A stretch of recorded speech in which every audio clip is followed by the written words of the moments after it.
kan kita sering berhubungan dengan para nasabah yang cukup banyak ya. Pak security juga gimana caranya membuka pintu yang baik Pak. Jangan menggunakan tangan. Kalaupun Bapak memakai handscoon, sebaiknya Bapak menggunakan sikut. Buka pintu menggunakan sikut Pak. Security-nya ada dua. Sikutnya. Berapa? Iya. Oh iya, security. Pintu pasar para aja. Gitu. Menggunakan sikut. Kalaupun Bapak menggunakan handscoon, karena handscoon ini kuman itu dia lebih 9 jam ya dia berada pada handscoon. Beda dengan tangan. Kalau di tangan kan cuma beberapa menit kita mencuci tangan kumannya langsung mati. Tapi kita menggunakan handscoon, itu 9 jam kuman virus itu dia berada pada handscoon tersebut.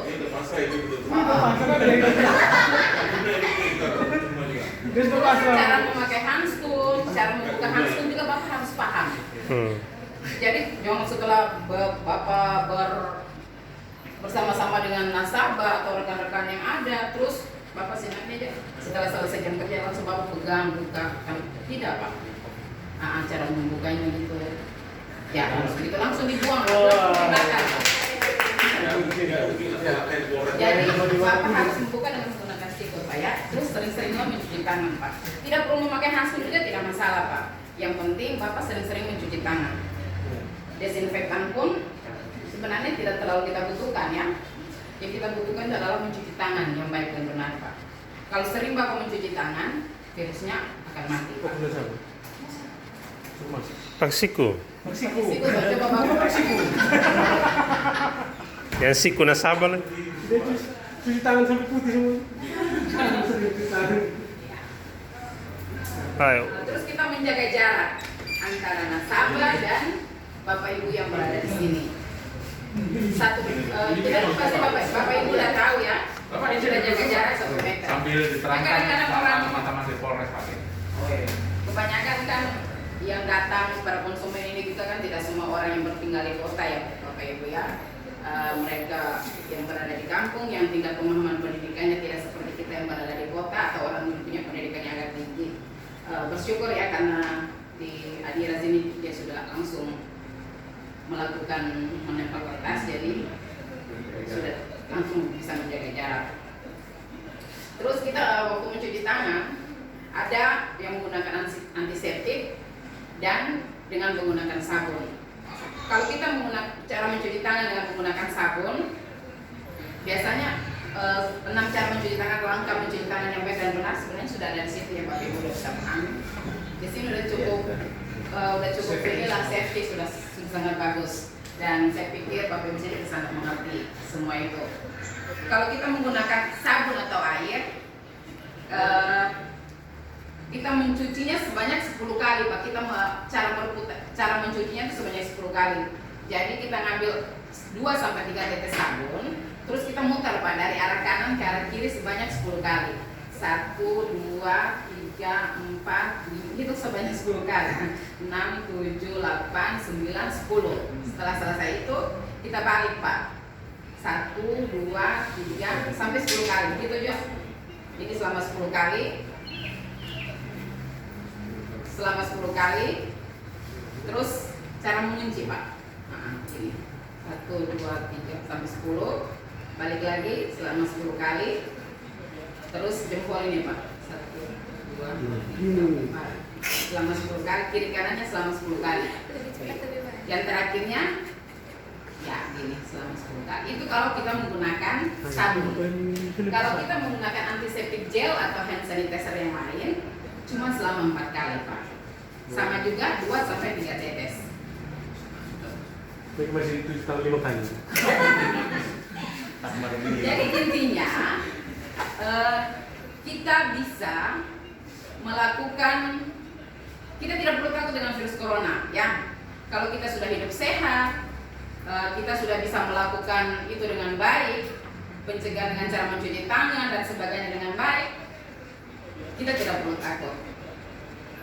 Terus rajin-rajinlah berjemur untuk menghindari berkembang biaknya virus yang ada di sekitar kita. Berjemur yang paling baik itu jam 10 sampai jam 11 siang. Gunakan ya 10 sampai 15 menit waktu berjemur. Setelah itu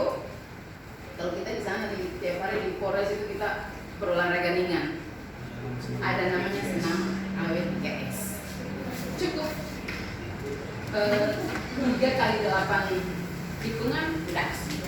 Kalau di sini bisa sebenarnya ya di dalam pun bisa atau di luar pun bisa kan. Kalau pagi kan belum terlalu ramai ya.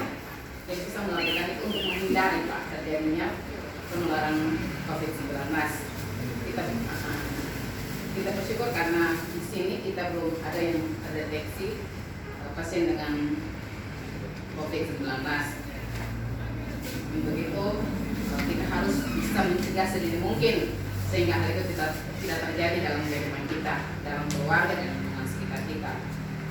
Salah satu lagi protokol setelah Bapak Ibu pulang dari kantor dan bertemu keluarga di rumah, gimana caranya? Setelah Bapak Ibu sampai ke rumah, jangan langsung dulu masuk ke rumah. Sepatu yang ada dibuka, kaos yang ada dibuka, kaosnya langsung dicuci ya, dibawa ke tempat cucian. Sepatu itu kalau sore kan otomatis tidak ada sinar matahari Pak. Lakukan penyemprotan dengan desinfektan. Dalam sepatu itu disemprot, dibersihin. Baju yang kita gunakan langsung semuanya dibuka dan langsung dicuci. Kita tidak perlu langsung bersentuhan dengan istri dan anak atau suami dan anak-anak atau anggota keluarga yang lain. Langsung ke kamar mandi, kita mandi dengan bersih, baru kita bisa bersentuhan dengan keluarga kita yang ada di rumah supaya kita aman, keluarga di rumah juga aman. Artinya tadi bersihin ya dengan menggunakan tisu atau kapas, gunakan tisu atau kapas. Nah, bersihin tas-tas ibu kan sering tas, dompet-dompet yang sering isi duit itu, karena penularannya itu kebanyakan melalui duit. Kita tidak tahu perputaran duit dari satu orang ke satu orang, dari orang lain ke orang lain, kita tidak tahu ya. Jadi kalau saya sih biasanya duit itu disetrika dulu, disetrika baru masukin ke dompet steril Pak. Saya ingin tanya apakah ruangan ini udah pernah disemprot? Kemarin 2 kali, habis masih dari kelurahan. Oh dari kelurahan. Yeah. Sebaiknya ada baiknya di sini yang siapkan Pak. Jadi tiap pagi sore itu disemprot. Kalau itu sudah, kalau itu tiap hari sudah. Jadi mobil kita sudah kita siapkan desinfektan.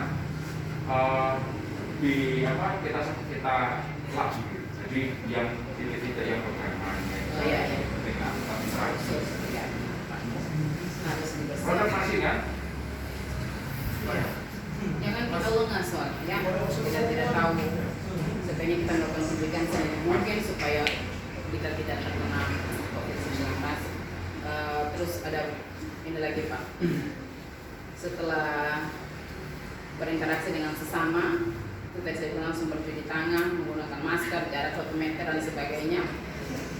Terus kita juga harus bisa menjaga daya tahan tubuh kita, apalagi kita Bapak Ibu yang bekerja full, supaya ini makan makanan yang bergizi, minum vitamin, terutama vitamin C dan vitamin E. 2 hari sekali lah cukup. Makan, jangan lupa makan sayur, jangan ikan aja atau daging aja. Kadang-kadang kan orang tidak suka makan sayur Pak ya. Padahal sayur itu sangat bagus untuk daya tahan tubuh kita. Oh, sayur makan ya? Sayur. Buah, kisaran,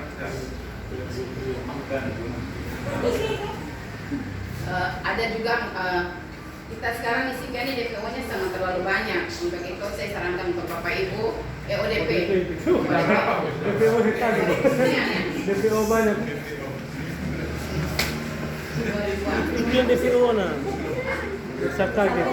yang dari kita Iya. DPO itu sudah terbicara orang. Itu juga kita sebagai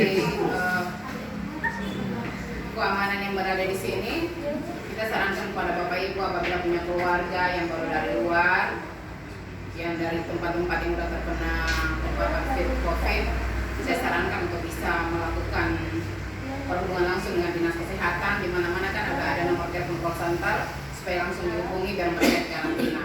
Karena masa inkubasi virus tersebut yaitu 2-14 hari. Jadi sebaiknya selama itu mereka 2-14 hari itu mereka ada di rumah. Kalau mereka udah terkena atau sudah terpapar, mereka tidak bisa. Kalau mereka udah di karantina otomatis kan tidak bisa tertular untuk orang lain. Mungkin itu saja yang bisa saya sampaikan. Selebihnya saya